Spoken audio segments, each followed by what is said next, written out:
اب دوسری بات جو اس میں کہی گئی ہے، پہلی بات تو یہ ہے کہ ہم اس حقیقت تک رسائی اس طرح حاصل کر لیں کہ ہم یہ بات جان لیں کہ یہ جو تصویر ہے جیتی جاگتی، چل رہی ہے، پھر رہی ہے، حرکت کر رہی ہے، اس کو بھوک لگ رہی ہے، سو رہی ہے، بیمار ہو رہی ہے، صحت مند ہو رہی ہے، یہ تصویر تو ہے، لیکن اس تصویر کی کوئی اپنی حیثیت نہیں، ایک ڈمی ہے، ایک میڈیم ہے، بلکہ اس کی حیثیت یہ ہے کہ کوئی اس کے پیچھے ہے جو اس کو اطلاع فراہم کر رہا ہے، اور وہ شعور ہے۔ وہ یہ کہتے ہیں کہ ہماری مجبوری یہ بھی ہے کہ جس چیز کو ہم شعور کہہ رہے ہیں ہم اسے شعور بھی نہیں کہہ سکتے۔ دیکھیے اب یہ علم کا دوسرا دروازہ کھلا۔ ایک علم تو ہمیں یہ ہوا کہ یہ ہمارا جسم جو ہے یہ خود مختار نہیں ہے، یہ تابع ہے کسی کا معمول ہے۔ جس چیز کا یہ معمول ہے اس چیز کا نام ہم نے شعور رکھا۔ علمدار طرز فکر یہ بتاتی ہے کہ جس چیز کا تم نام شعور رکھ رہے ہو اس کو بھی ہم شعور نہیں کہہ سکتے۔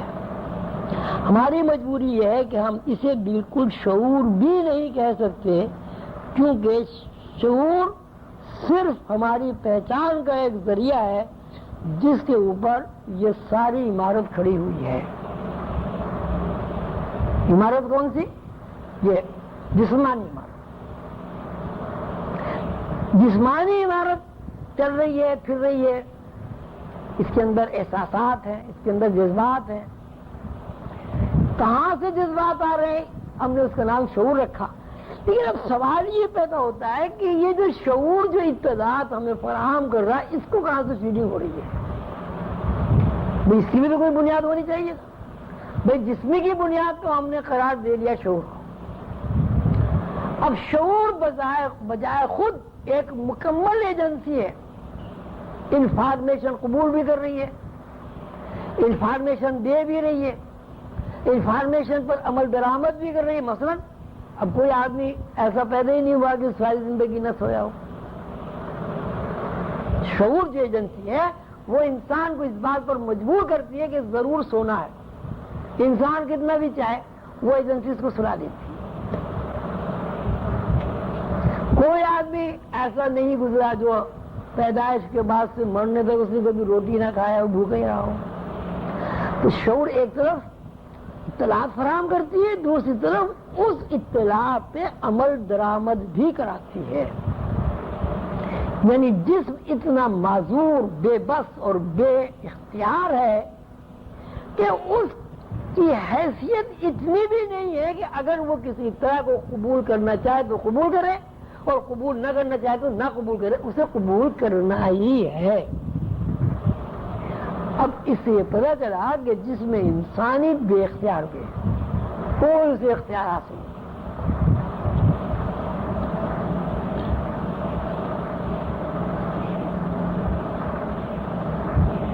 اچھا، اب تیسری بات یعنی علم کا جو تیسرا دروازہ کھلا وہ یہ ہے، ایک بات تو میں سمجھ میں یہ بات آ گئی کہ جسم جو ہے اس کی اپنی کوئی حیثیت نہیں ہے۔ یہ ایک دروازہ اس کو کہہ لیں جس میں آپ داخل ہو سکتے ہیں۔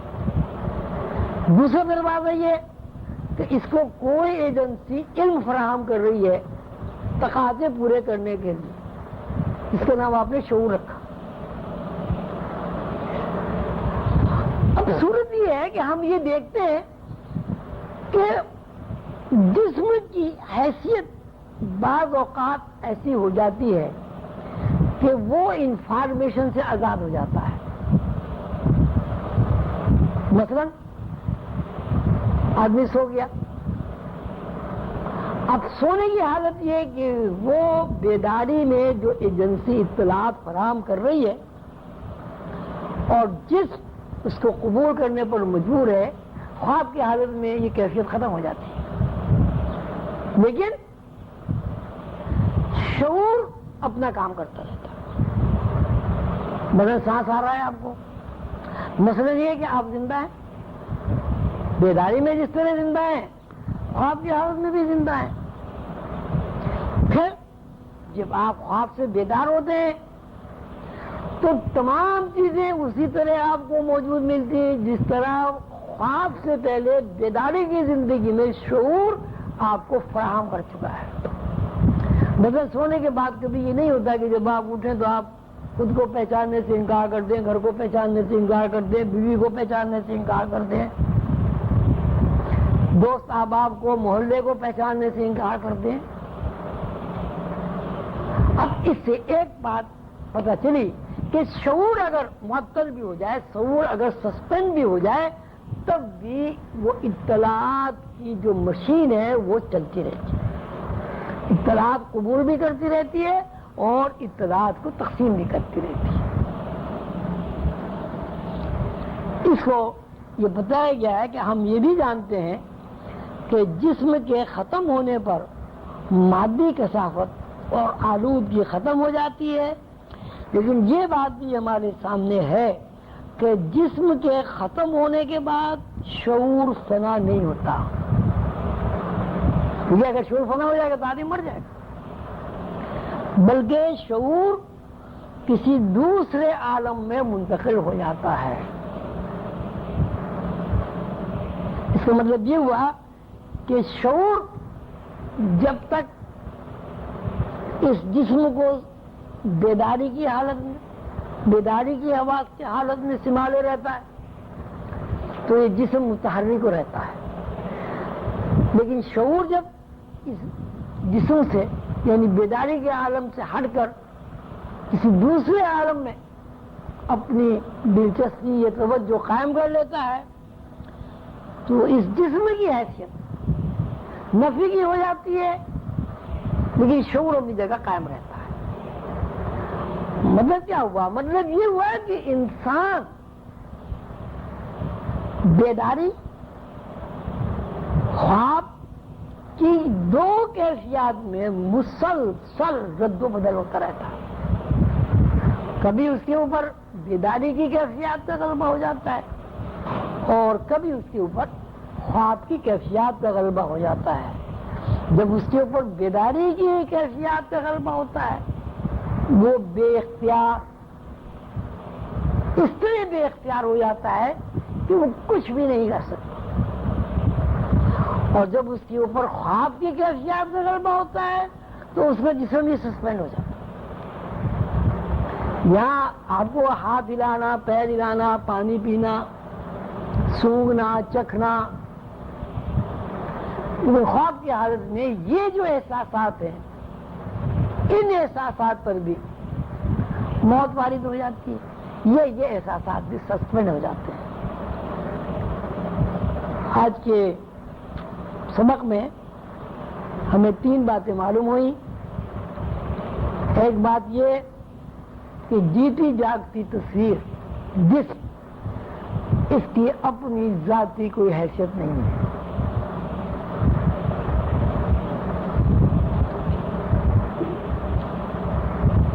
دوسری بات یہ کہ اس جیتی جاگتی تصویر یعنی جسم انسانی کو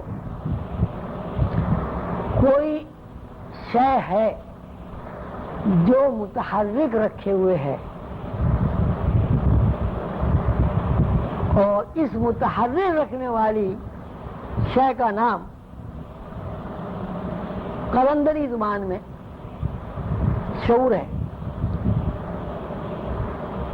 تیسری بات ہمیں یہ معلوم ہوئی کہ محض شعور ہی کی بنیاد پر انسانی جسم متحرک نہیں ہے، شعور کو بھی کہیں سے فیڈنگ مل رہی ہے. اور جب شعور جس میں انسانی کو متحرک رکھتا ہے تو وہ اس عالم میں موجود ہوتا ہے جس کو عالم ناسوت کہا جاتا ہے. اور جب شعور عالم ناسوت کی زندگی سے عارضی طور پر اپنا رشتہ منقطع کر لیتا ہے کہ وہ دوسرے عالم میں چلا جاتا ہے.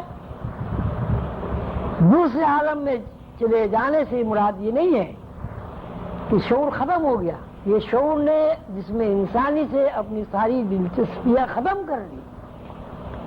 دوسرے عالم میں جانے سے مراد یہ ہے کہ شعور کی دلچسپیاں جس میں انسانی سے متعلق عالم ناسوس سے متعلق مغلوب ہو جاتی ہیں اور دوسرے عالم سے متعلق غالب آ جاتی ہیں.